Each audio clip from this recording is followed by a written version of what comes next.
సర్పంచ్ అభ్యర్థుల విజయాన్ని కాంక్షిస్తూ సాక్షాత్తు డిప్యూటీ సీఎం బట్టి విక్రమార్క సతీమణి మహిళా కాంగ్రెస్ నేత మల్లునందిని ప్రచారం నిర్వహిస్తున్నారు. ప్రస్తుతం మధుర నియోజకవర్గ వ్యాప్తంగా విస్తృతంగా పర్యటిస్తున్నారు. రెండో విడత ఎన్నికల ప్రచారం కూడా విస్తృతంగా సాగిస్తున్నారు. ప్రస్తుతం మనతో మల్లునందిని గారు ఉన్నారు. వారితో మాట్లాడించే ప్రయత్నం చేద్దాం. మేడం, ఏం చెప్తున్నారు? దాదాపు చాలా పెద్ద ఎత్తున హోరెత్తుతోంది ప్రచారం. సాక్షాత్తు ధనలక్ష్మి మా గ్రామానికి వచ్చిందని కూడా గ్రామస్తులు చెప్తున్నారు. మీరే డబ్బులు ఇచ్చేది, మీ శాఖ ఆర్థిక శాఖ కూడా మీ దగ్గరే ఉంది. ఎట్లా అనిపిస్తుంది? ప్రజలందరూ కూడా అనేక సంక్షేమ పథకాలు అమలవుతున్నాయని చెప్తున్నారు. రేపు ఓటు కూడా వేస్తామని చెప్తున్నారు. ఇప్పటికే మధ్య నియోజకవర్గంలో 11 గ్రామ పంచాయతీ తొలి విడత ఏకగ్రీవం కూడా అయ్యాయి. ఏం చేయబోతున్నారు? గెలిపే విధంగా ఉండబోతున్నారు? జనం చాలా ఆశతో ఉన్నారు. అందరికీ నమస్కారం. జనం చాలా ఆశతో ఉన్నారు. ఎందుకంటే 10 సంవత్సరాల్లో ఎటువంటి అభివృద్ధి వాళ్ళు చూడలే. మేము రాగానే 2 సంవత్సరాల్లో చాలా పథకాలు అమల్లో తీసుకొచ్చాము.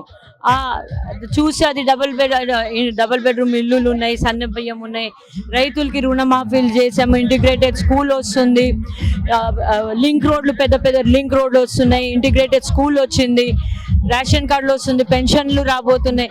వాళ్ళకి ఒక భరోసా కలిగింది.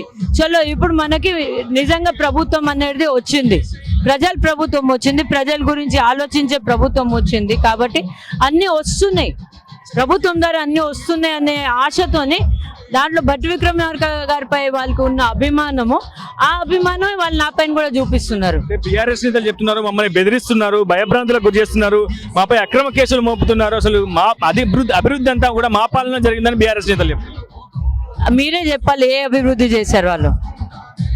గ్రామాల్లో ఇప్పుడు చూసే 10 విసుగు పుట్టేగా వాళ్ళు అభివృద్ధి చేస్తే మళ్ళీ గెలిచేటోళ్ళేగా. కానీ వాళ్ళు ఏం అభివృద్ధి చేయలేదు కాబట్టి వాళ్ళ ప్రభుత్వం కూడా రాలేదు. వాళ్ళు ప్రజల ఓట్ ద్వారా వాళ్ళని చూపించారు మాకు మీరు వద్దు అని. కానీ వాళ్ళపైన మేము కేసులు పెట్టడం ఏంటి? ఏం చేశారని కేసులు పెట్టాలి? మేము మా పని మేము చేసింది ఏంటి, మేము చేయబోతుంది ఏంటి అది చెప్పుకుంటూ పోతున్నా. జనాలకి నమ్మకం కుదురుతుంది, వాళ్ళు వస్తున్నారు, వాళ్ళు ఓట్లు వేస్తారు. గడిచిన ప్రతి అసెంబ్లీ ఎన్నికల్లో అభ్యర్థులను కావచ్చు పూర్తిగా ముందుని నడిపించారు. ఈసారి కూడా గ్రామ పంచాయతీ ఎన్నికల్లో మీరే భుజస్కంధాలపై మోస్తున్నారు. సో ఎట్లా అనుభూతి ఉంది? అసలు గ్రామ స్థాయిలో ప్రజలు ఏం కోరుకుంటున్నారు? ఇంకా సమస్యలు ఏం దృష్టికి వస్తున్నాయి? లేదు, వాళ్ళకి ఎక్స్పెక్టేషన్స్ చాలా ఉన్నాయి. అండ్ నాకు కాంగ్రెస్ ప్రభుత్వం పైన రేవంత్ రెడ్డి గారు ఇంకా బట్టి విక్రమార్క గారి నాయకత్వంలో ప్రజలకి చాలా నమ్మకం కుదిరింది. కాబట్టి వాళ్ళందరూ ఇప్పుడు వస్తుంది అనే నమ్మకంతోనే ఉన్నారు. సో ఫైనల్ గా మధుర కాన్స్టిట్యుయెన్సీ కి సంబంధించి 11 గ్రామ పంచాయతీలు తొలి విడతలో ఏకగ్రీవంగా మీరు గెలుచుకోగలిగారు. ఎట్లా పాసిబుల్ అయింది? రాష్ట్రంలో ఎక్కడ లేని విధంగా తెలుగుదేశం పార్టీ కూడా ఇక్కడ కాంగ్రెస్ తో కలిసిపోయి ఎన్నికల ప్రచారంలో పాల్గొంది. తెలుగుదేశం పార్టీ ఎప్పుడు మనతోనే ఉన్నారు. అన్ని ఎలక్షన్స్ లో తెలుగుదేశం సిపిఐ కలిసే చేస్తున్నాము. కానీ విచిత్రం ఏమిటిదంటే ఇప్పుడు మనం కృష్ణపురంలో సిపిఎం కూడా మద్దతు ఇచ్చిందిగా, అది చాలా విచిత్రంగా అనిపించింది నాకు. ఇప్పుడు టీడీపీ అయితే ఎప్పుడు ఇస్తుంది, సిపిఐ ఎప్పుడు ఇస్తుంది, కానీ ఈసారి సిపిఎం కూడా మద్దతు ఇచ్చింది కృష్ణపురంలో. కలిసి మేము మీతో కలిసి వస్తాం, ఎందుకంటే వాళ్ళకి కూడా ఒక భరోసా కలిగింది. ఎన్నాళ్ళు మనం పోరాటం చేయడానికి ఏముంది ఇప్పుడు? అంటే మొదట్లో ఖమ్మం జిల్లాలో రసవత్తర పోరు జరుగుతుందని అందరూ ఊహించారు. కానీ ఏకంగా 20 గ్రామ పంచాయతీలు ఏకగ్రీవం అయితే అందులో 19 మొదటి విడతలో, రెండో విడతలో 22 గ్రామ పంచాయతీలు ఏకగ్రీవం అయితే 17 కాంగ్రెస్ ఖాతాలో వేసుకుంది. అంటే వార్ వన్ సైడ్ లానే కనిపిస్తుంది. గ్రౌండ్ రియాలిటీ కూడా అట్లనే ఉందా? అవును, గ్రౌండ్ రియాలిటీ కూడా అంతే ఉంది. ప్రతి గ్రామంలో అంటే ఒక్కటే ఏంటంటే బీఆర్ఎస్ పార్టీలో నుంచి నిలబడిన క్యాండిడేట్లు 10 సంవత్సరాలు ప్రభుత్వంలో ఉన్నారు కాబట్టి బాగా డబ్బు సంపాదించారు.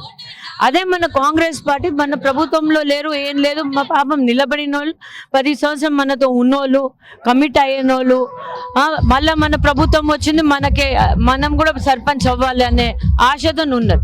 మన వాళ్ళు కాడ డబ్బు అంత లేదు, కానీ వాళ్ళ దగ్గర డబ్బు చాలా ఉంది. ఆ డబ్బు ప్రభావం చూపించడానికి పోతున్నారు. కానీ ప్రజలు చాలా చైతన్యవంతులు, వాళ్ళకి అన్నీ తెలుసు. వాళ్ళు ఒక్కటే చెప్తున్నాం, మా ఓట్ని మేము తాకట్టు పెట్టాం. మేము కూడా వాళ్ళకి అదే చెప్తున్నాం, ఓట్ని తాకట్టు పెట్టకండి అభివృద్ధి కోసం అని. వాళ్ళకి అర్థమైంది, వాళ్ళంతా అంత మోసపోయేటోళ్ళు గారు ప్రజలు. మీరు చెప్పండి, సాక్షాత్తు డిప్యూటీ సీఎం వైఫ్ మీ కోసం ప్రచారం చేస్తున్నారు, మీ విజయాన్ని కాంక్షిస్తూ మీకు ఎట్లా అనిపిస్తుంది? నాకు చాలా సంతోషంగా ఉంది. మా కోసం అంత దూరం నుంచి వచ్చి చాలా సంతోషంగా ఉంది. అమ్మ, నా భర్త విజయం వెనక మీరున్నారు. నాకు చాలా సంతోషంగా ఉంది మీరు వచ్చినందుకు. మనం ప్రస్తుతం చూస్తున్నాం, ప్రతి పల్లెకు వెళ్తున్నారు డిప్యూటీ సీఎం సతీమణి మల్లు నందిని. సంక్షేమ పథకాలు తమ బ్రహ్మాస్త్రాలని చెప్తున్నారు. ఖచ్చితంగా అటు బీఆర్ఎస్ గత 10 ఏళ్లలో ఎటువంటి అభివృద్ధి చేయలేదని, జరిగిన అభివృద్ధి అంతా కూడా కాంగ్రెస్ హయాంలోనే జరిగిందని, అటు ప్రజలను అటు అభ్యర్థులను గెలిపించే ప్రయత్నాలన్నీ కూడా తన భుజస్కంధాలపై వేసుకుంటూ ముందుకు వెళ్తున్నారు డిప్యూటీ సీఎం సతీమణి మల్లు నందిని. ఇదే వీడియో స్టాండ్ అవుతారు ఇప్పుడు హృదయ టీవీ మధుర నుంచి. చరిత్ర సృష్టించినోడు ఇప్పుడు ఆ చరిత్రని తిరగరాయబోతున్నాడు. అబద్ధాల గోడల్ని బద్దలు కొట్టి నిజాలను రాగా మీ ముందుంచబోతున్నాడు. నిజమైన వార్తల కోసం వెంటనే డౌన్లోడ్ చేసుకోండి రా యాప్ని.